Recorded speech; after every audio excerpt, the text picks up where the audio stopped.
at 4, we all know that seatbelts they save lives, but in New York State, it's only required of all passengers in the front seat. Passengers 16 years and older do not have to wear a seatbelt in the back seat. News 4's Angela Cristoforos explains why a new study says that puts teens at risk. Angela? Christy, New York was the first state in the country to enforce a mandatory seatbelt law back in 1984. But when it was enforced, it only applied to all passengers in the front seat. A new study suggests this could increase risk of injury and, in the worst-case scenario, death. Buckle up. According to a new study from AAA New York State, your life depends on it in both the front seats and rear seats. Teenagers between 16 and 18 years of age, less than 40% of them are buckling up in the back seat because it's not required. As long as you are over the age 16, it's not illegal to not wear a seatbelt in the back seat in New York State.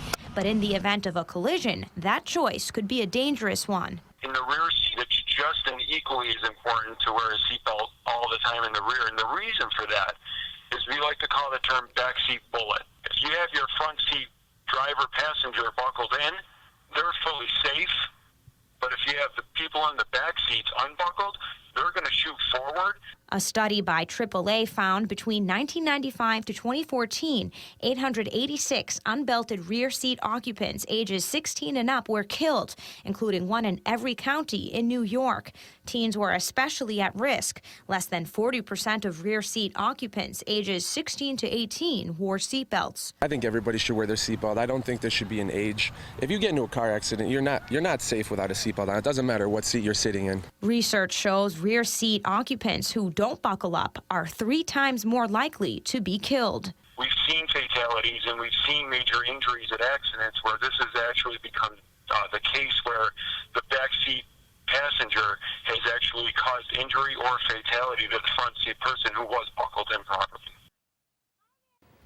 AAA New York State is urging lawmakers to require seatbelt use in the rear seat for passengers of all ages. 28 states and the District of Columbia already do require all backseat passengers to buckle up. Live in the studio, Angela Cristoforos, News 4 at 4.